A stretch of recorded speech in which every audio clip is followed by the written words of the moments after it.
ladies and gentlemen. My name is Emily Sophia, and I am going to be walking you guys through the latest episode of NBC's Hannibal. So spoiler alert before we dive into the mad thick of things, as I will be bearing all in this review, and furthermore a couple pieces of exciting agenda whilst I am holding you people captive as my audience. Number one, this show done got itself a third season, in case you haven't heard, so get those appetites ready, you know, do whatever fasting you've got to do in the months to come. We've got a couple weeks left after this, so thereafter be preparing yourselves for what is sure to be an incredible and wild journey in the months to come. Don't exactly know what that's going to look like, because I'm not really sure who's going to make it out alive and who's actually alive and what's going on in life, but hey, at least we get a third chapter of this business, so I cannot possibly be more excited. That, and also I am graduating from college tomorrow. At the time that I'm filming this, it is the 9th of May, a late Friday evening, and within just over the next 12 hours I will have my Bachelor's of Arts, with which I shall do wonders, hopefully, maybe. I just want to thank you guys so much for supporting my channel and everything that I've been doing on it, and procrastinating on homework in the process of delivering these videos to you all and having these fun conversations about brutal television. It's been great, and I definitely plan on expanding the channel from here on out, as I will have way more time on my hands to do so. I can finally get back to my music and look at new shows and movies, and it's gonna be big, you know, but we'll see. We'll see what exactly happens in the days to come. I just want to thank you guys for being so amazing while I was so stressed out and still trying to keep up with this channel, and I did, so I'm proud of me, I'm proud of us and you, and I just, all the love in the world. You guys are spectacular. Anyways, let's talk about this episode. So I first, you know, I like to try and think of a little clever question or something, you know, to make these vlogs entertaining, because I work myself up into an absolute, like, emotional hysteria or confusion because I'm fixated on some part of the episode and something just totally slips from my brain in the process. But I was thinking to myself, here's the question that I want to pose to you guys is, if you had to choose to attend a dinner party of Hannibal Lecters or Mason Vergers, whose table, which pick a seat at? That's what I want to know. It would seem, you know, I could see the logic of those who would say that Mason's is the obvious choice, being that Hannibal is the one among them consuming the human flesh. Although he does it in a truly artistic and aesthetically pleasing kind of way, such that he could practically hypnotize you out of any knowledge of just what it is you're actually consuming. Or, you know, over the course of the conversation that you have over the food, he will convince you that this is the stuff to be putting into your body. You know, he's good at that kind of thing. He can make you swallow your own tongue from across the room, so don't put anything past him. But at the same time, you know, you think of the atrocities on Mason's side with the whole tear-soaked martinis business and the pigs, and just in general really kind of a seedy, gross, everything about him just kind of makes my skin crawl. I have to say, hats off to Michael Pitt for the astonishing performance that he has put on in this role. He is simply relishing it. Every single scene with Mason and Margot, I mean, any contact that any of the characters have with Mason is a scene that commands your attention completely and utterly. He's just that dang ridiculous. Let's be real. I mean, I really enjoyed tonight's episode a great deal. I think that they're doing a fantastic job of intertwining the plot line with ultimately zooming in at long last on Hannibal for who he is. all these people who have been in his midst and completely blindsided are now finally, their ears are pricking up, and they are acknowledging that something funky is afoot, while we're sitting here like, wow, real good job, guys. I'm so proud of you. I never would have, you know what? We get to sit here and snark it up because we have known and we have seen the signs, and we're the ones who have been evaluating and in this place of privilege as far as knowledge and enlightenment goes, and then intertwining this whole thing with what's going on with the Vergers and what that's going to mean for Hannibal, who he's going to target next if it is that he's actually going to go free after this season. Arguably, he's not going to be dead, but there's no way of knowing exactly where he is going to be in the days to come. I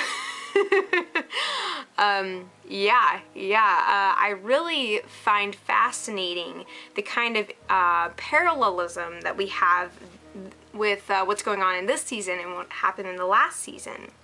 Because we found ourselves by the tail end of the first season absolutely astonished at this grandiose design that Hannibal concocted, and all along he was foreseeing every single piece and staying so many millions of miles ahead of everyone, ultimately trapping Will in that process. And then it seems that Will has completely assumed that role that Hannibal had, that place of absolute power and knowing, and that what's transpiring now truly is his design. The fact that Freddie Lounds is still alive is a true testament to that fact. And when, at the very end of the episode, when Will, and very justifiably so, could have fed Mason Verger to his own pigs, you know, they're kind of doing this, like, pig off thing where it's like, I'll feed you to the pigs, no, I'll feed you to the pigs, you know.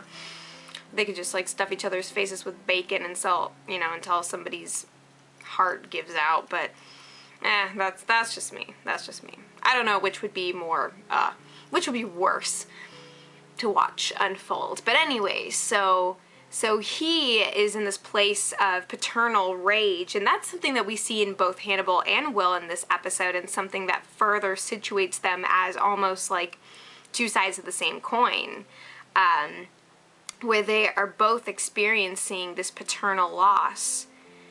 And in great part, Will's sense of paternal loss was instigated by the sacrifice of Abigail that Hannibal made at the end of the first season. And then he too is reminded of his sister, Misha. That's her name, right? Yeah. There's a lot of connections with the films and novels as well. I mean, there's always that element, but we got a lot of, say, like the movie Hannibal, and even some Red Dragon moments too, and some fabulous twists there. But anyways, going back to the paternalism and going back to the state of rage in which Will finally deals Mason a bloody nose. Somebody needed to draw some blood from this guy who's so enticed at the prospect of drawing tears from others that he literally consumes them in his drankety drank. And that is just, it is at once absolutely horrifyingly sadistic and just hilarious, because you think of all the ridiculous things that we have seen over the course of this show, and the whole Freddie Lounds corpse Shiva goddess thing, you know, like all the absurd, crazy, creepy nastiness that we see made into art on this show. And then we've got this guy who's just, he's sipping on people's tears, you know. I would just say grind up a little bit of salt if that's the flavor you're into. But no, it is the entire process behind the gathering of that salt, shall we say. So ultimately, when it comes to what's going on with Will and Mason, all of this is connecting, and we see that Will, he's making his picks for the kickball team. And Hannibal doesn't really have anybody to choose from at this point. He hasn't gotten his his turn as as the head of the team, if you will. At last, we are seeing everyone wake up. They've got the smelling salts right under their noses, and they're breathing in, and light bulbs are appearing over the across the land. Freddie is alive. Alana realizes at long last that she is not only the third wheel in this crazy complex courtship that is Will's and Hannibal's, but realizes that she doesn't know Hannibal per se. I mean, she was pretty content to accept him as the culinary extraordinaire romanticist that he's very good at being.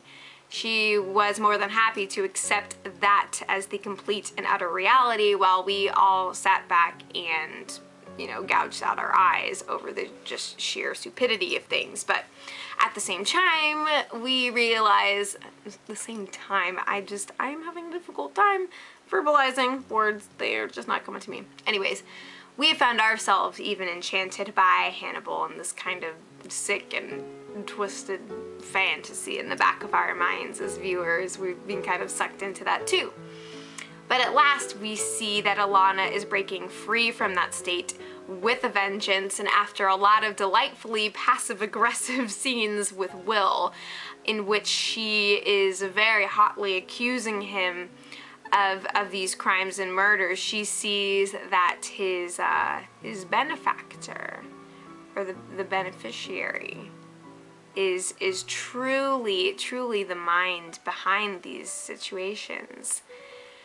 And yeah, so they have all these really interesting encounters with one another, and Alana is at once repulsed by him and enlightened, finally seeing Hannibal through what Will is doing. But still all is not as it seems, because we see that after being in this really ambiguous state of, wow, has Will actually really gone off the deep end, we see that he's way more in control of things than we had ever even thought. I mean, I didn't feel like Freddie was 100% gone, even after the whole burning corpse flying down the road, you know, coming around the mountain when she comes, and the wheelchair with the burning corpse crashing into that space, the F Lounds, you know, that was good. That was good. I had a good little chuckle at that moment, but I didn't sense that was actually her, despite what the dental record had confirmed. So, I mean, the question is, where did the corpse come from? Are we going to figure out how it is exactly that Will managed to convince Hannibal that he had killed Freddie Lounds? Or does Hannibal know already that he didn't? And is he still staying 1,000 leagues ahead of the game? Like, I don't know. And that's the beauty of things, is we are getting so tantalizingly close to the big fight scene that we kicked the season off with, and yet there's still so many questions as to how exactly we're going to get there. We haven't seen, I mean, we see just the tip of the iceberg of Jack coming to realize what Hannibal is capable of, but what is going to bring them to that conflict in the way that it unfolds, and who's actually going to survive? I just kind of feel like anyone could go at this point, maybe except for Hannibal, because he's slightly superhuman in that way. Scum of the earth, and yet also the lord of all. That's kind of the place in which Hannibal resides, but I just don't know. I am bracing myself for the complete and utter worst. And if the season has accomplished anything, it has been some seriously impeccable foreshadowing. We see throughout the episode the breaking of this teacup. And we're seeing these flash forwards in reverse and slow motion, and it's such a weird and surreal experience, but it all is going to culminate in that moment where we know. And I mean, I wonder how much territory they're going to retread when they finally do get around to that fight scene that is going to end the season, the one between Hannibal and Jack. And then I assume that the whole breaking of the teacup and then the bullet going back in the gun, and that all pertains to what is going to be Alana's reaction, what she's going to be reacting to. I don't think it's going to be in cold blood.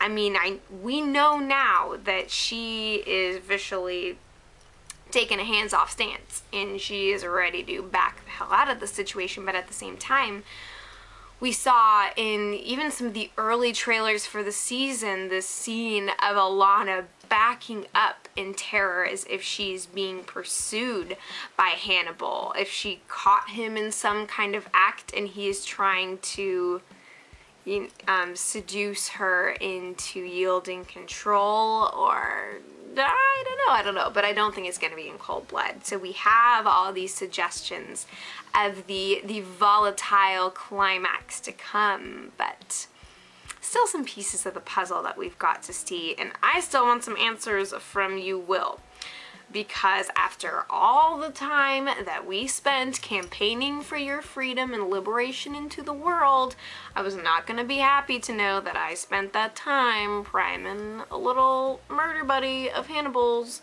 for the big bad world, you know. I was going to be really sad if I had made that emotional investment and then you pulled that move on me. That was a gamble. But it wasn't really so much a gamble because we were all on your side, Will. And now I'm kind of feeling like I can get back to that place, so that's a good thing. But anyways, let's talk really quick about the Vergers and what's going on in that situation. So again, I feel that it was really fascinating the way that they pulled the whole pregnancy situation with Margot and Will, and how he's trying to figure out how he can nourish a life in the midst of this behaviorism that he's taken on, the removal of good and evil, what this means, and he and Hannibal have some paternal bonding moments talking about Misha and about Abigail, and just, I mean, all these really interesting scenes that the further that you kind of step away, realizing that Will is really in a place of control, it gives you a lot of pause. It makes you wonder what's genuine between them, or how much Will is letting himself feel, or what he's letting himself succumb to in order to finally set up Hannibal at last for the guillotine of the law, or whatever it is. It's been so fascinating to see what seems like Will's conversion to the dark side. And then we see little Miss Freddie Lounds whipping out and inquiring about how her funeral was. So,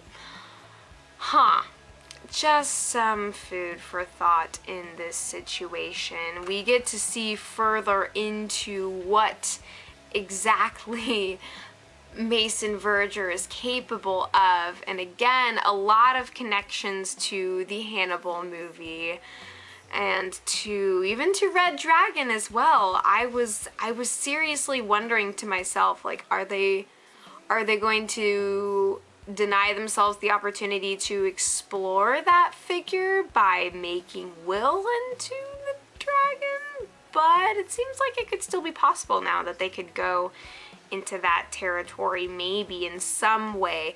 I mean, the show, it draws so much upon the novels and the films, and yet completely does its own thing and just creates a totally new tapestry. So I'm pretty much up for whatever. I really want to rewatch these films because I'm trying to remember, you know, like what falls where, and trying to figure out where things can go. But I will leave that up to the showrunners, and I will enjoy it as it's given to me, like the consumer that I am. So my heart broke a great deal for Margot in this episode and what she has to endure being under her brother's loving care.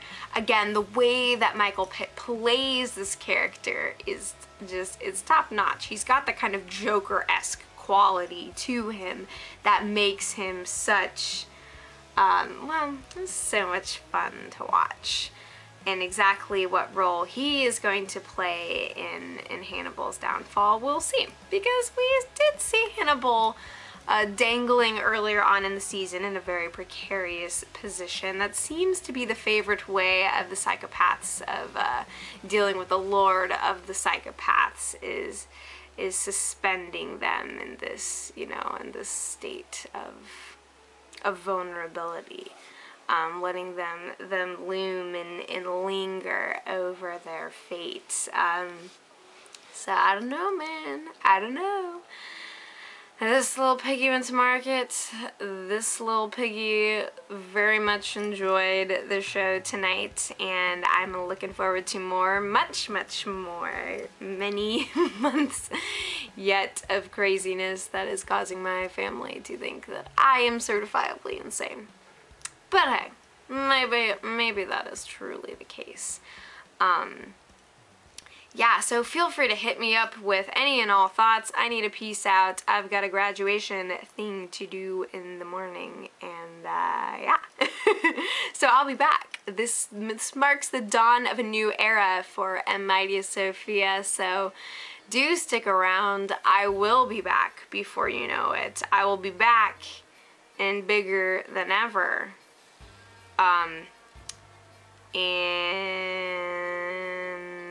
that's gonna be fun. I don't know. I spent the entire week in this total blowout of finals, and I don't have words anymore, so we'll see what happens. We'll try to expand the channel and not be able to talk, and it'll just be great. But you guys have been so patient and awesome, and speaking of patience, I'm going to reward you for yours and bring this video to an end. Touch on any areas in the comments, anything that I missed in my review, and I'll join you. It'll be a good time. You guys take care, you know, kick back, enjoy a little drink, try not to collect any tears for it, because I would question such an action. Just FYI. Alright, you guys, be wonderful, and I'll see ya.